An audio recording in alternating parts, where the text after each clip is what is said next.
So, it now gives me great pleasure to welcome our guest speaker this evening, Major General Mike O'Brien, who many of you will recognise as having spoken to us previously, most recently last year. Thank you for that. For those less aware, he's had an extensive, perhaps it wasn't expensive military career, it was certainly extensive, including early service in Vietnam as an infantry officer, then various regimental staff training, equipment acquisition, engineering and logistics postings, culminating in his appointment as the Support Commander Army. He was awarded a Conspicuous Service Cross for service to defence procurement and has extensive academic academic experience and qualifications. In 2010, he led an expedition. He led an Australian government task force to coordinate the recovery and identification of 250 Australian soldiers who were killed in action at the Battle of Fromelles in France in World War I. He's now the President of the Royal United Services Institute of Victoria, which incidentally cares for all the books we once sell as the Historical Society. Michael has kindly agreed to talk about the visit to Australia by a fleet of 56 US Navy warships in 1925. That was the largest foreign naval fleet ever to visit Australian shores, and by all accounts, none of us were there. The Australian public gave him a tremendous welcome. So please join me in welcoming him. Well, a talk, I prefer that to lecture because you don't want to be lectured at. Sponsored by the Royal United Service Institute, and with the assistance of a couple of my friends, we can put something together. I think you'll be aware that there were 3 large fleet visits to Melbourne, which were in 1908, the Great White Fleet came to Melbourne. In 1924, the British fleet. The Great White Fleet had quite a number of ships, and to some it was a surprise when it arrived. They were pretty old ships, and the purpose of it was to demonstrate American power, I suppose. In 1924, the British fleet came here. It was a relatively small visit with relatively large warships. In that case, 2 ships that didn't have a marvellous career afterwards came, the biggest warship in the world at the time, accompanied by, so that it was the Prince of Wales and the Repulse, and they were accompanied by about 4 cruisers. That was in 1924. That event was one of the biggest events that ever happened proportionally in Melbourne. 500,000 people visited those ships. Out of a population in Melbourne of about 2-point-something million, which is an absolutely astounding thing. Coincidentally, the next year, the Yankees decided to come, and they visited the very next year in July. So this is the 100th anniversary. And I paused to say, this event will go largely unnoticed, but like the visit of the British fleet beforehand, it was a huge event in this city and in Sydney, which they also visited. Last year, to talk about the British fleet visit, with the cooperation of this organisation and several others, including the UK Consul General and so forth, we did a presentation at the Shrine by remote control because I was sick. And it was very difficult to get any enthusiasm behind it. There's even less enthusiasm to talk about this visit. The biggest visit of ships, naval ships to Australia ever. And I suppose that surprises me a bit. And it's fair to say I don't think there's any RAN interest in it either. And there doesn't appear to be any interest from the American Embassy. And in an AUKUS environment, you'd think somebody would pick up their history. history is more forgotten than anything else. This is one of the souvenirs, one of the many souvenirs for the visit of the Great White Fleet in 1908, and I'm not going to dwell on that. And here are some of the Great White Fleet publicity things. When you have a fleet visit to what was an isolated city, but the capital of Australia, in both instances, 1924 and 1925, anybody who's got a printing press jumps on the bandwagon and produces a souvenir. These things are in our library. This is the sort of ship that visited in 1925. A typical American battleship, indeed one of 44 ships that came to Melbourne. 44 grey funnel line vessels from the United States. That's a considerable trip from the west coast of the United States via Hawaii with some training on the way to come to Australia. And what were the aims of it? It's an interesting period in politics because it was the time when the Washington Naval Convention on limitation of armaments, particularly ships around the world, was starting to fix itself on the horizon, causing the demise of Australia's flagship, amongst other things, in 1924. But the Americans weren't so limited by that particular treaty. And this was perhaps driven by the United States Navy to show its capability. There was an element of demonstrating power to another naval power, Japan, to show that great oceans could be transited by large numbers of ships. And it achieved many of those. Nations across the Pacific visit of 1925 deserves to be remembered. On March 19th, 1925, Frank A. Kellogg, the United States Secretary of State, sent a message to Esme Howard, His Majesty's ambassador to the United States. The note read, "Excellency, I have the honor, at the request of the Secretary of the Navy, to bring your attention to the plans now proposed for a cruise of a portion of the American fleet to Australia and New Zealand during the coming summer." Howard responded with a few suggestions on behalf of the Australian government, including, while the Commonwealth government are fully aware of the difficulty of drawing up a program for so large a fleet, the desire be to state that the people of Australia would greatly appreciate the inclusion in the schedule of all the provincial capitals of the Commonwealth. That the Commonwealth government would suggest that arrangements be made for the fleet to stay in close to the shore wherever possible, and a request to amend the schedule so that a squadron would arrive at Melbourne before one arrived in Sydney. That it is most undesirable that any of the visiting warships should touch an Australian port before the arrival of a division at the seat of the federal government. But these official discussions were largely a formality, as the decision to send the fleet had come months earlier.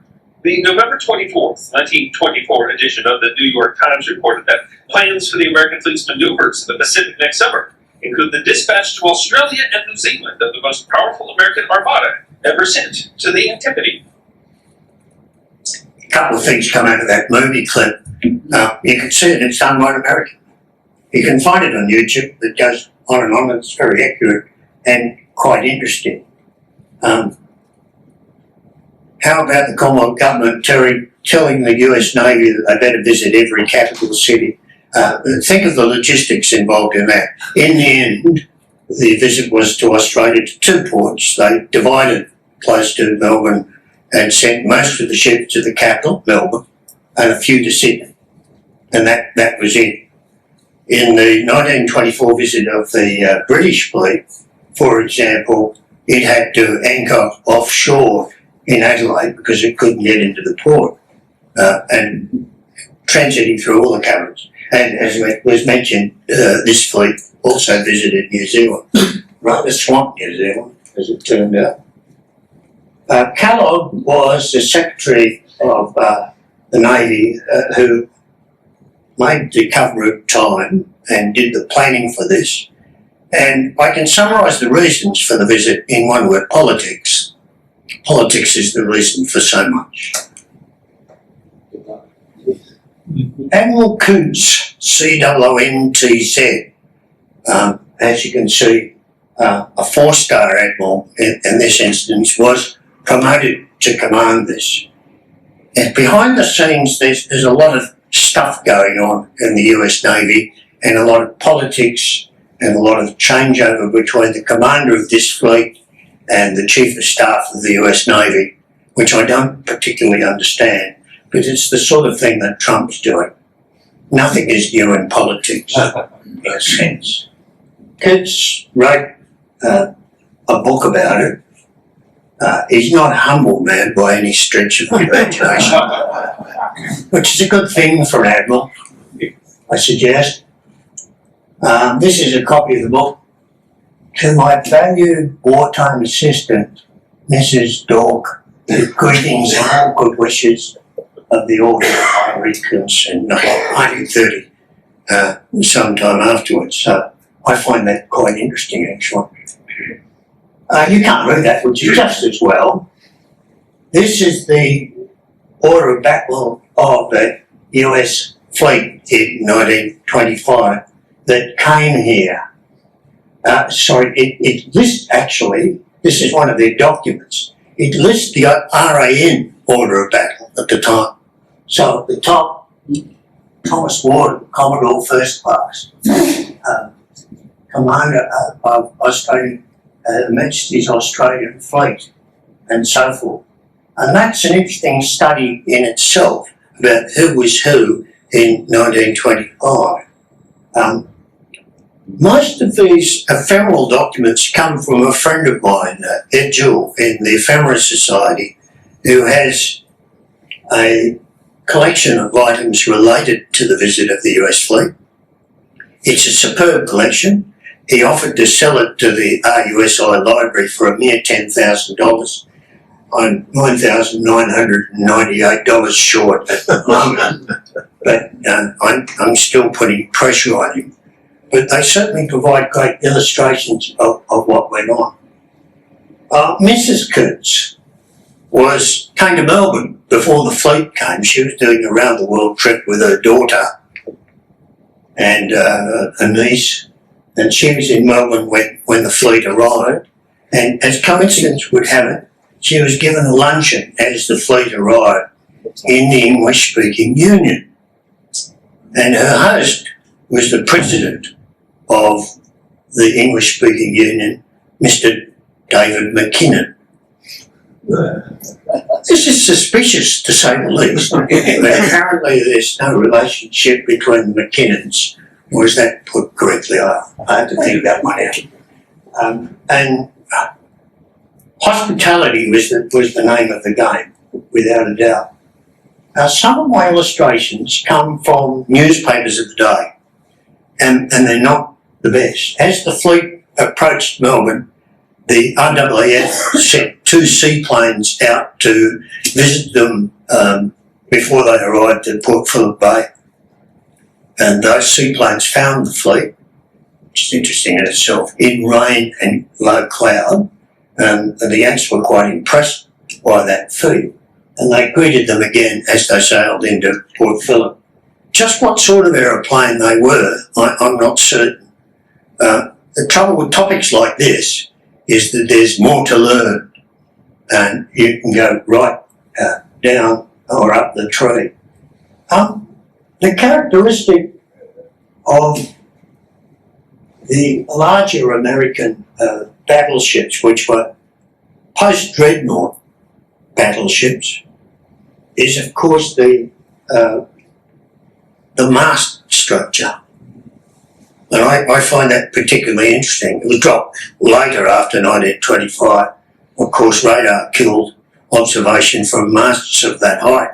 But of course, that was a key thing in battleships. The Americans had that birdcage sort of mast, which was singularly distinctive.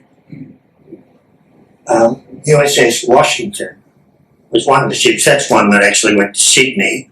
They sent 4 dreadnoughts to Sydney and the rest of the fleet effectively to Melbourne. So the far majority of them came to Melbourne. So that's just a dreadnought, I would say. It copies one of the very early dreadnought designs but it's a powerful vessel ruled by its side owner. Seeing another one, and I have the title here in my notes, and I think that's Nevada. 10-inch guns, quite powerful turrets, speed something like 22 knots, complement in round figures 1,000 sailors all up, heavily armoured, and those characteristic masts.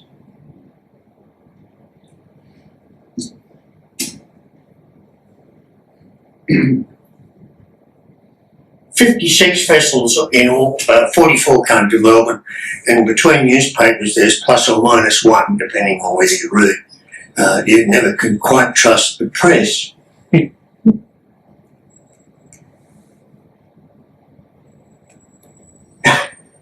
Tugboat in Melbourne, and that's USS Pennsylvania, as you might be able to see up the top.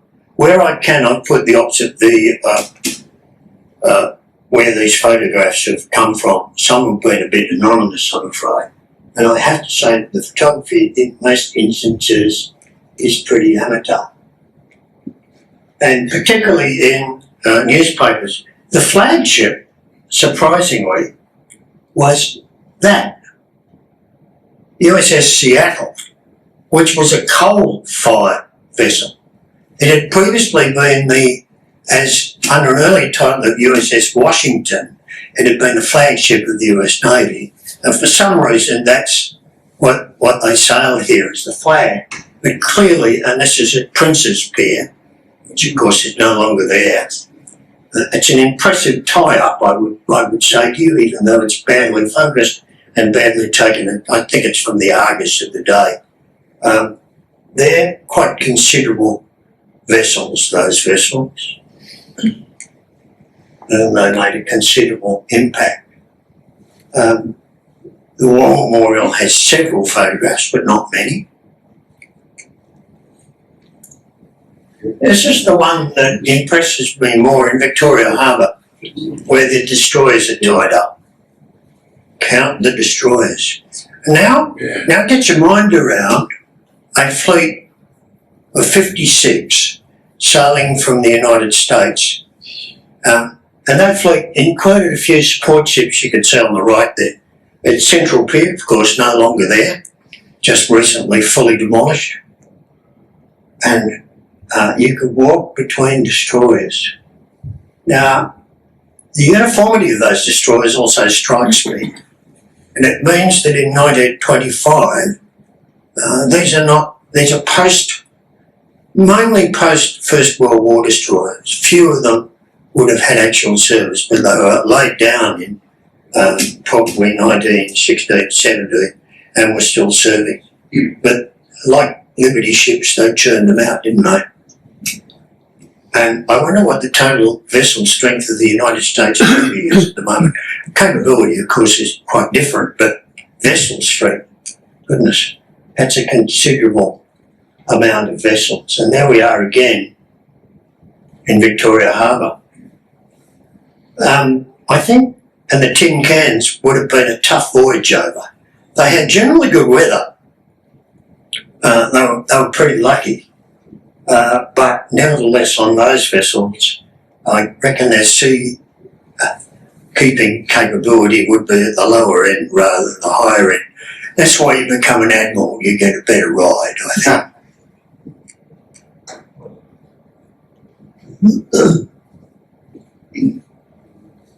And you can see what an impression they made.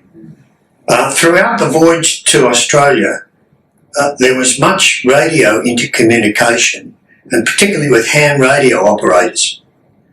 So they made a point of having a sort of hands across the ocean effect, which they did by talking to ham radio operators. I don't think security was a particular issue.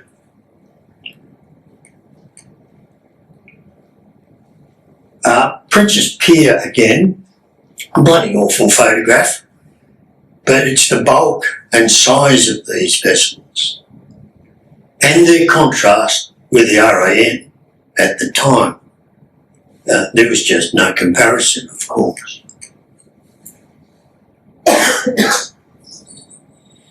One of the support vessels, and the interesting thing to me is that they appeared to make the total voyage without refilling. How they managed the coal-fired, the one coal-fired vessel, I don't know. So that would be interesting in itself. And there's more that needs to be said about that. And like the visit of the British fleet the year before, crowds flocked. Now this is one of the by invitation days to come aboard and in typical naval diplomacy fashion have a free cocktail, because that's what naval diplomacy is about, as I understand it. And yes, and there are so many things in common. Kearns himself had British forebears and he liked Brits. So it went down well with Australians at the time because we were all pretty British. The Prime Minister at the time was Stanley Bruce. And of course you had the situation where federal parliament at the time was where state parliament is now, and so on. So yeah, I'll go into that in a little detail before. Thank you, Navy League, for that picture. It's one of the better ones. And on various days, people flocked ashore. Notice the aircraft amidships.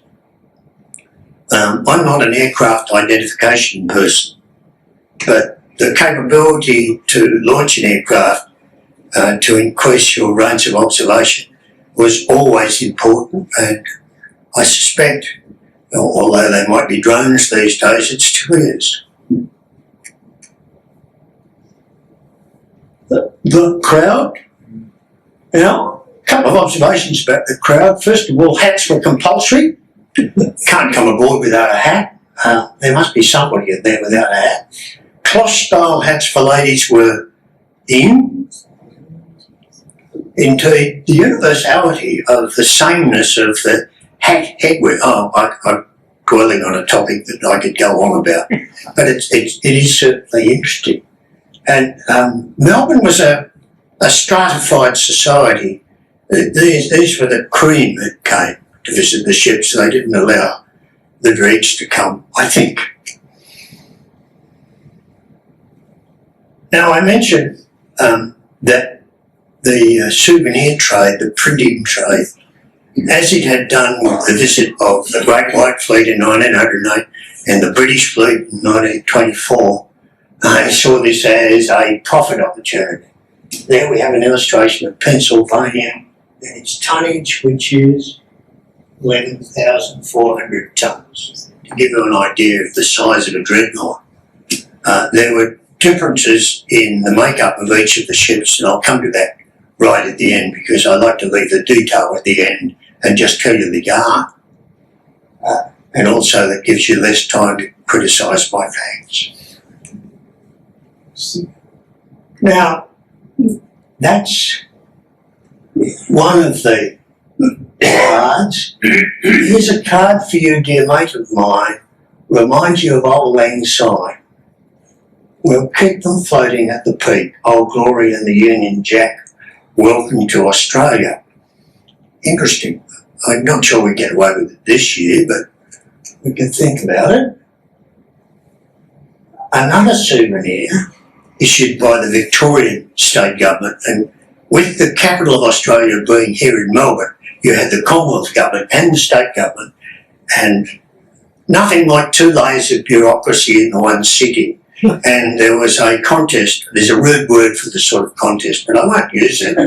And so my souvenir is better than your souvenir, sort of thing. And this was part of the Victorian State souvenir, which included an inspirational view of the exhibition building, which I'm sure the sailors appreciated. They were given a dinner at the exhibition building, which was customary at the time. That pool isn't there anymore. There's a remnant of it. And they were able to take away a picture of the town hall. Nice. I'm sure they valued that. When the fleet arrived, it marched through the city. And this is, each of the vessels had up to about 60 or 70 Marines aboard to keep the sailors in good order and condition. And here they are, the Marines smartly leading the parade through the city. It was a big parade, so big that one of the balconies that people used to look at it collapsed, and about 100 people were injured during the parade. For sailors, they did pretty good marching, but look at a bit of surprise. And they were greeted by all the sort of dignitaries. They were Monash, Chauvel, state governors, prime ministers, 4 calling birds, 3 French hens and a partridge. They were all on the saluting platform to try and get some of the glory and an invitation to dinners afterwards. The clergy got into it, as clergy would, and there were rival Catholic and Protestant services for the city. These things tell you a lot when you get into sort of what happened, what hymns they sung, and so forth. People would take their own happy snaps. Dogs were available for use for happy snaps, and cloche hats were definitely, without a doubt. Maybe they'll come back. Who knows? Most were very impressed by the aircraft aboard the ships, and they were reasonably capable aircraft for the time. And right up to well into the Second World War, equivalent aircraft to that were on large American ships, and indeed many Japanese ships, and British for that matter as well. So there was a kind of a fleet air arm presence on the dreadnoughts in particular. They were a bit flimsy, again a cloche hat, compulsory. Then you have an illuminated battleships light show. Searchlights, of course, were very much part of the equipment of a battleship at that period of time. And a souvenir trade that produced limited edition medallions. They were limited by the number they sold, and badges and so forth. And museums have collections of these items where the theme is always Welcome America and the like. A souvenir boomerang for the visit, hoping they'd come back again, but I think they learned their lesson.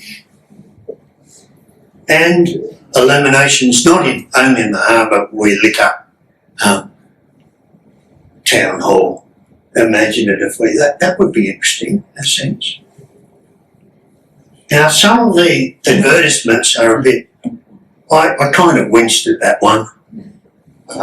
Majora Mel White, very good fellow disc. And that was included in one of the souvenir programs. So attitudes have changed over time, and that's the American fleet offshore, isn't it?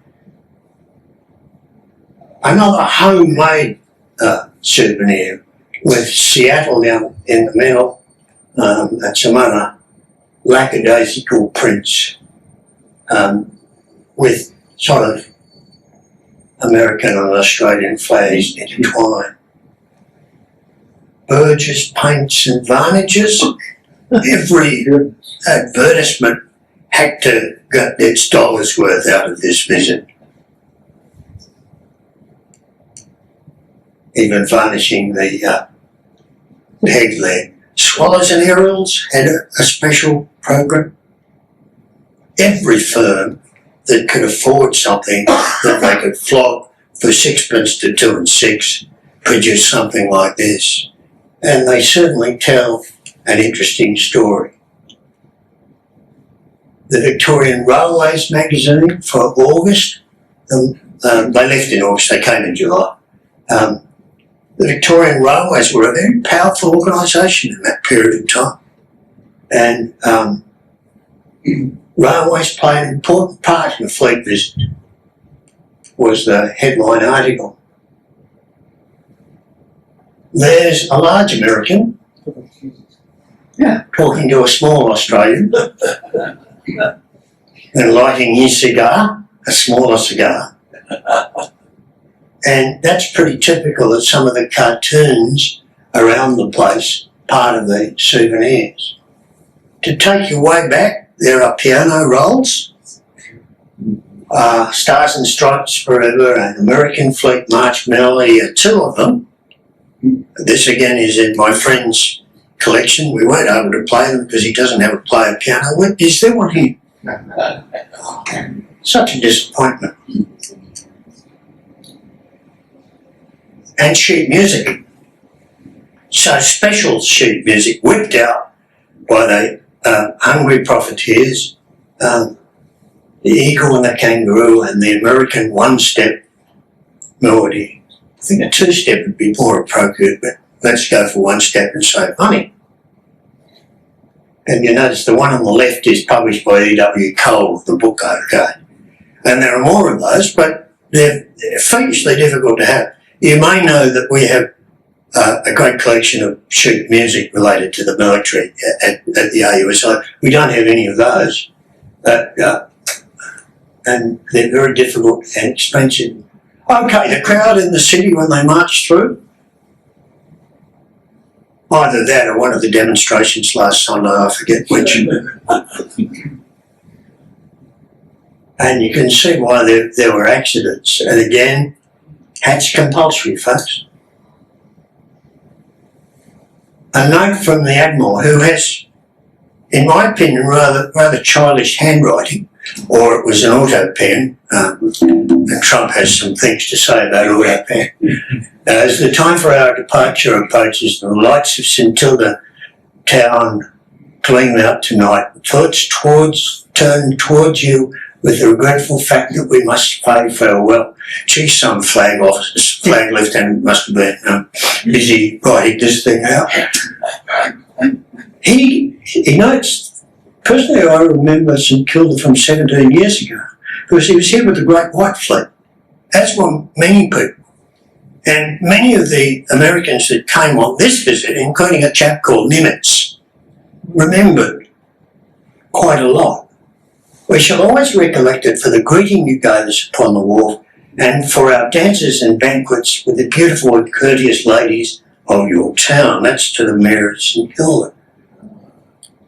And that's from the flagship. I'm concentrated on Melbourne. It's only fair to say a word on Sydney. That's it, that's the word. Perhaps we could go a little further than that. What's this? Hospitality plan for the people ashore. In each city, both Sydney and Melbourne, particularly in Melbourne, every little organisation and every large organisation went ballistic and said, well, we must have you to dinner, we'll get you, there'll be free shows at the opera, and there'll be dances, and we'll arrange partners for you, etc., etc. For a visit that lasted about 2 weeks, there were tons of opportunities, and football matches and the like. And organisations fell over each other in a competition, a contest, if you like, to have entertainment for these people. And as you can see, the duration of the visit was from the 23rd of July to the 5th of August. Quite a long visit and quite an opportunity. During the visit, one sailor aboard the American fleet died. There were no other casualties that I can find on the voyage. It was probably old age more than anything. And again, interstate rivalry meant that some of the souvenirs in New South Wales were more colourful than those Victorian ones. They're nevertheless quite interesting. This is in Sydney Harbour with one of their hospital ships that had come in. It's I guess, equivalent to a support ship these days. I don't think that they did any replenishment at sea. I don't think they had that capability invented at the time. But nevertheless, the logistics of the voyage would be quite fascinating to go through if we could find the planning documents. And certainly that offered a spectacular berth for a bunch of dreadnoughts.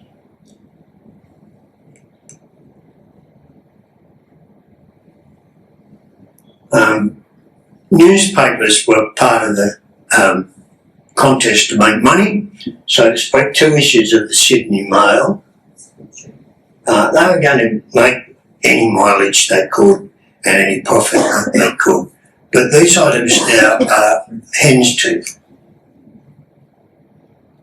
I'm sorry I couldn't get this flattened out, but for me, it's at the town hall in Sydney, and it's a seating plan. And seating plan tells you a lot about pecking orders. And you can see, and it's too small deliberately for you to read. The ADC of the government sits down here, hardly able to get towards the dinner table. The top table is enormous, and it has 2 lines. Here's, there's Showbell and Monash who went up to Sydney for the occasion from Melbourne, and there's Lord Mayors and governors and hangers-on and businessmen and people who want to be seen. And nevertheless, a very interesting document and a comment on the time. These are the first US naval messages that I've seen from that era, and they are sent during the voyage. And this one, for example, I can pick up, is marked flags so that you can pass it to the admiral. And they're all full of nice things. And it tells you something about the wireless capability at the time. It wasn't trivial. It was quite good. And on to New Zealand, where some of the vessels turned in New Zealand. And the comment was made afterwards that their reception in New Zealand was a little more subdued than their reception in Melbourne and Sydney, particularly Melbourne. I mean, they were swamped in Melbourne, there's no doubt about it. When they got to New Zealand, they got a far lesser reception. It was explained by the fact that New Zealanders are more British than we were in 1925. I wonder if that's the truth.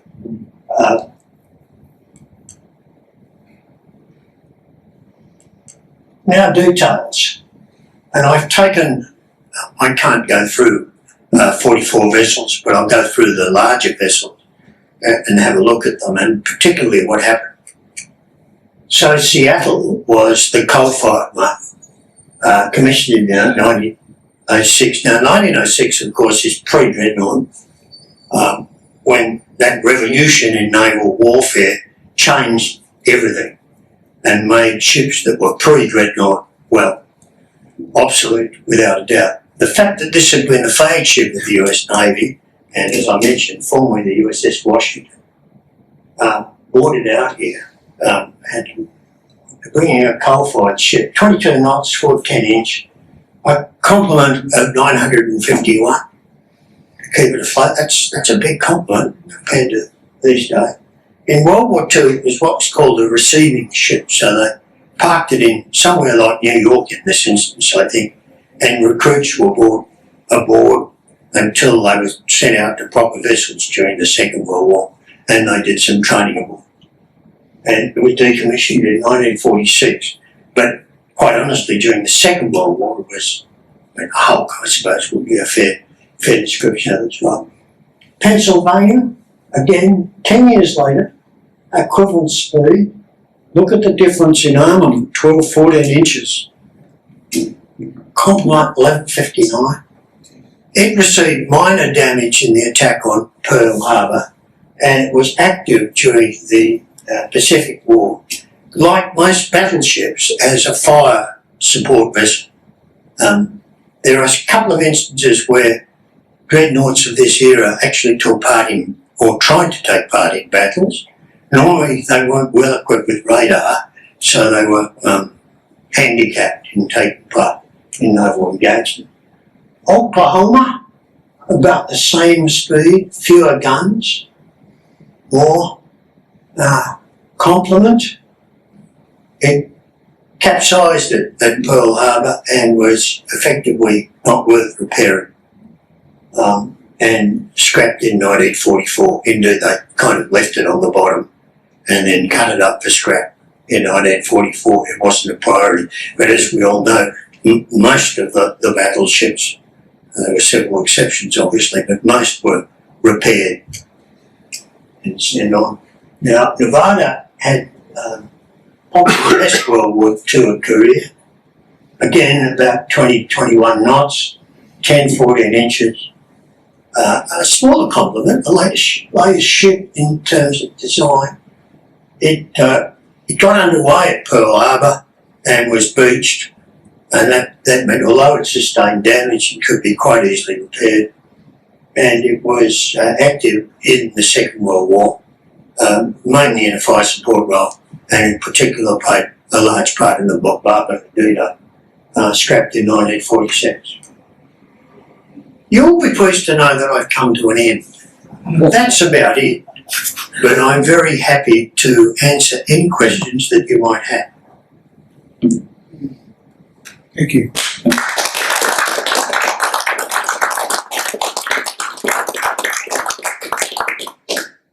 Just a quick one. That photograph of the tug hitting the warships.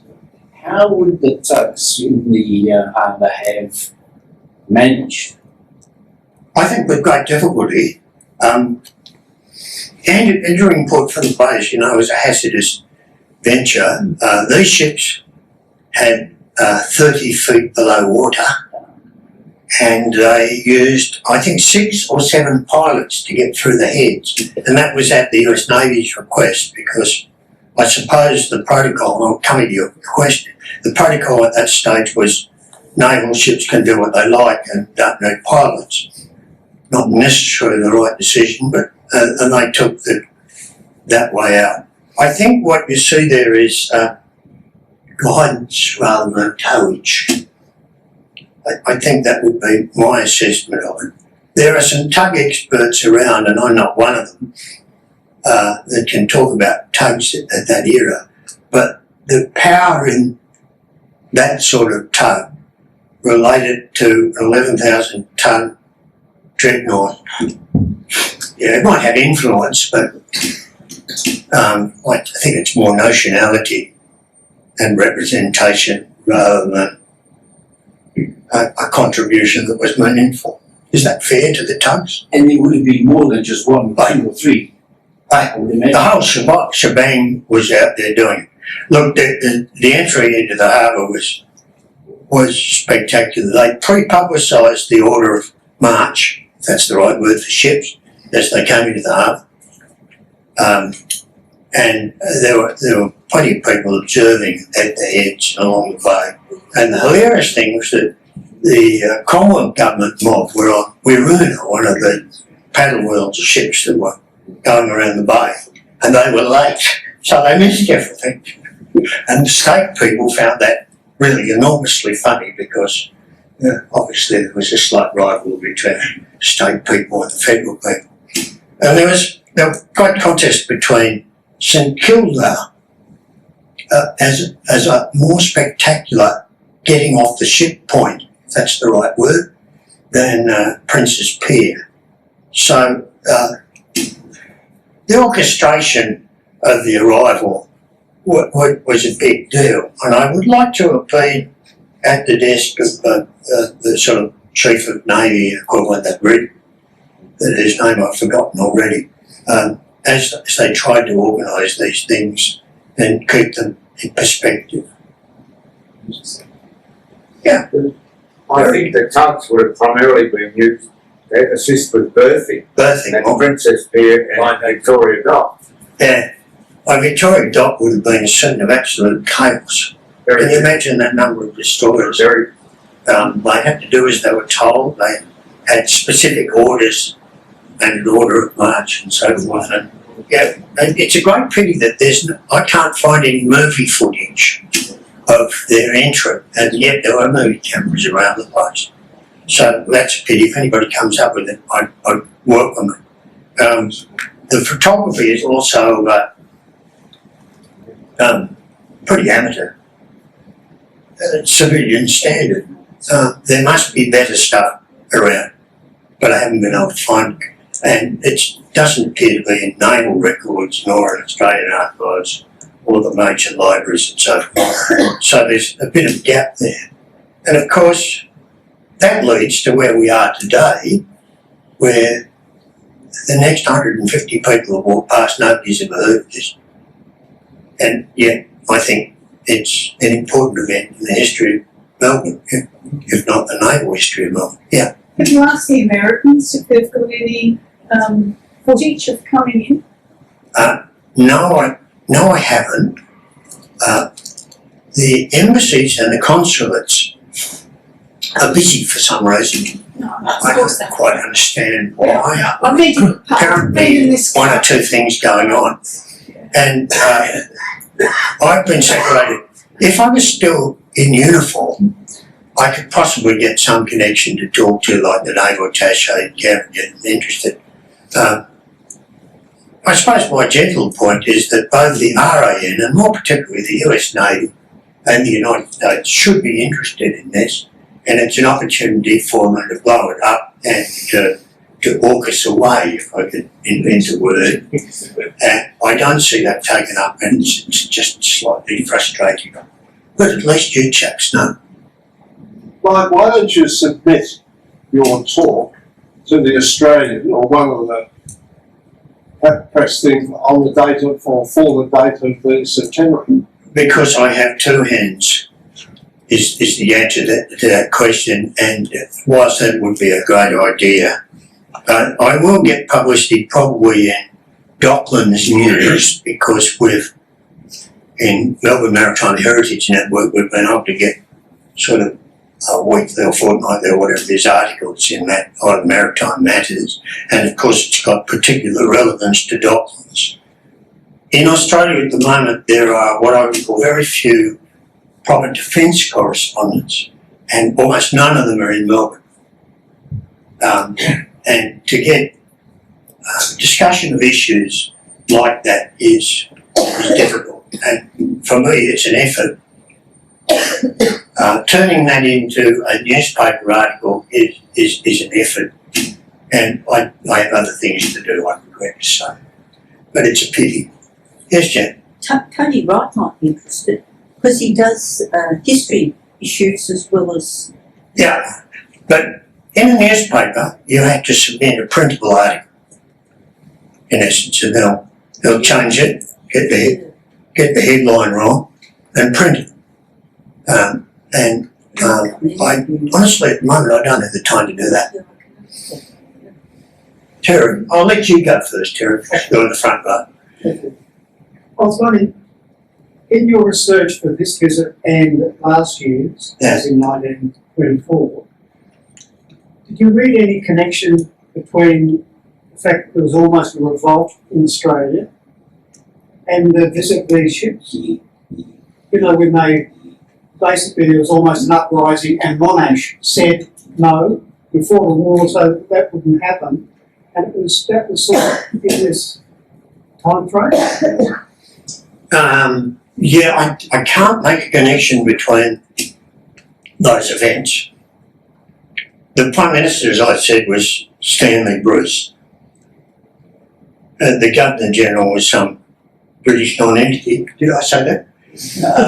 And all of those were exceptionally diplomatic. What happened, Admiral Kearns would be invited to Parliament House, by the state and federal, and he'd address the dinner and so forth, and he'd say diplomatic things about how we shared common ancestry and how we might be little but we could become big, and the United States was little once and now it's big, and all that sort of hufty-mugufty, which was very diplomatic. There was a small Labor protest here in Melbourne against the visit of these militaristic Americans. But when I say small, I mean in the 20s or 30s, rather than the tens or perhaps over 100,000 people that visited. So the new guard, I don't think, had merged as much as it did a few years later, and there were other similar sort of groups. Stanley Bruce was, of course, on the Liberal side of politics. I forget what his party was called at the time, precursor to the Liberal Party. And so they would have kept a firm thumb on that. But it'd be an interesting line of inquiry. Good luck on that. I look forward to your paper.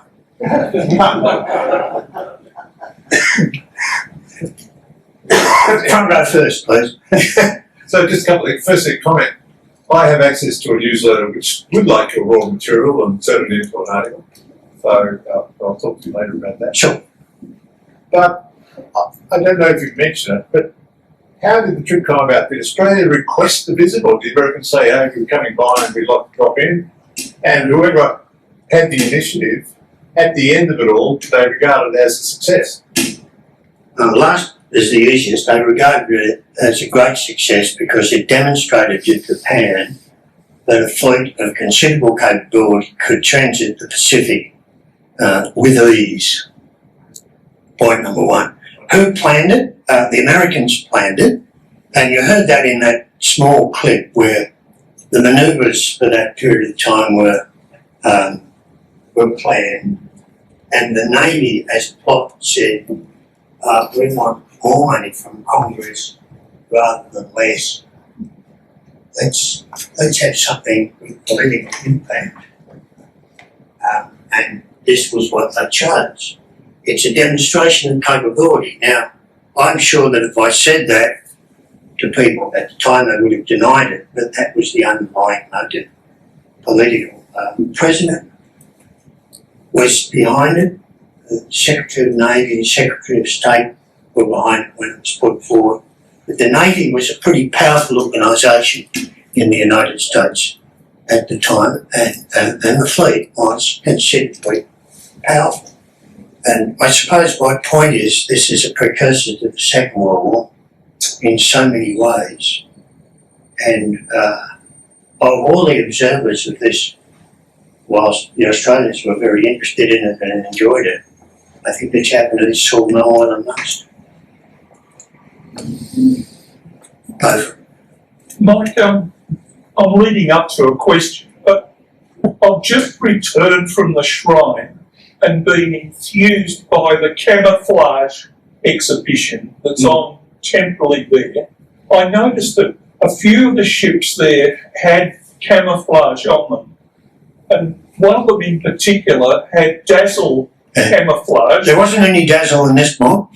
It had dazzle camouflage, which made the ship appear smaller to, say, a submarine.